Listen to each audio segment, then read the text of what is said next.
It's just activity. Now, of course, the pushback at this point is the Darwinian model. Well, Darwinism can account for morality. Okay, now this is where we have to define our terms carefully. If what you mean is Darwinism can account for our feelings of morality, our common understanding of what is good and what isn't good, maybe. I'm not convinced that any system of natural selection working on genetic mutation has the capability of building belief systems in a conscious mind, partly because there is no way to demonstrate that consciousness can emerge from material matter, and right and wrong are features of consciousness.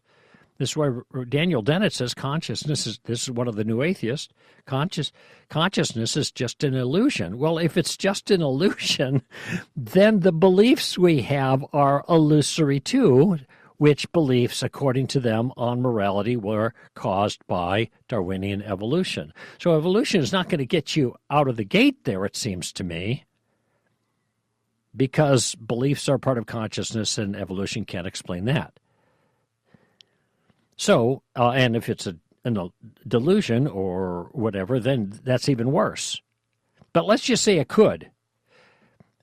It could give me, let's just say it could give the whole human race certain common beliefs that end up serving our survival as a species, helping us to effectively get our genes into the next generation in a productive way, not just willy-nilly creating a bunch of kids here and there, but rather building a functioning society that allows, in an ordered way, for us to increase the population. All right? Well, that may be true too. That, let's just say that, even if I granted that, where is the locus in that way of looking at it of good and evil?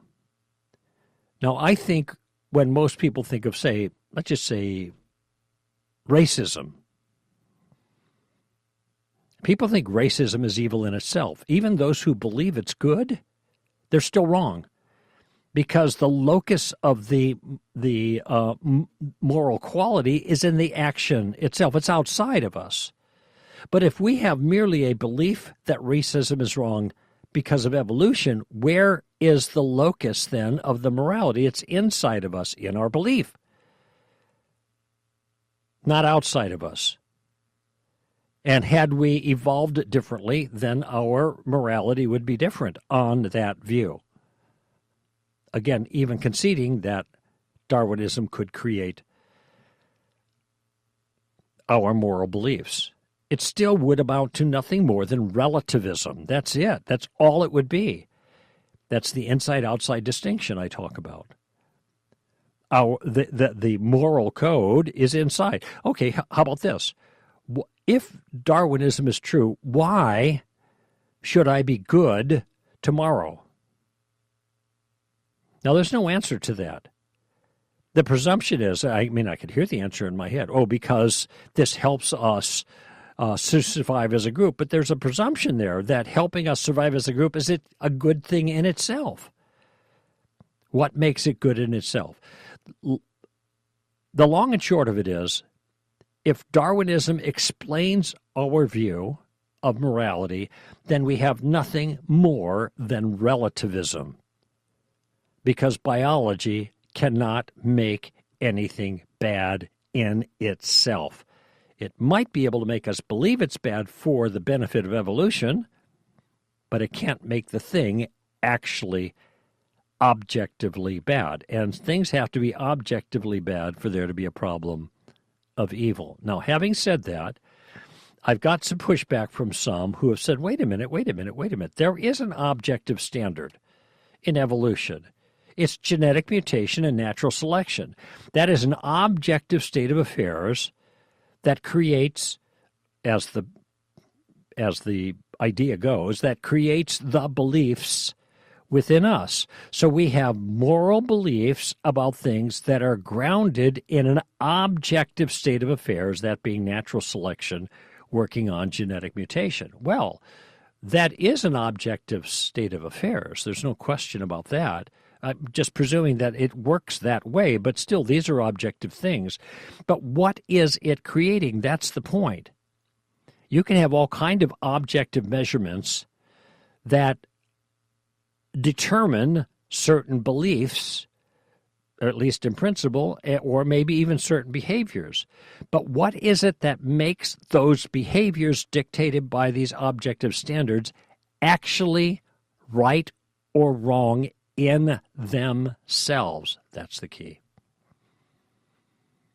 Just because you have objective standards to measure certain behavior does not tell you whether the behavior itself is objectively good. It just means that the behavior is objectively attainable by certain standards.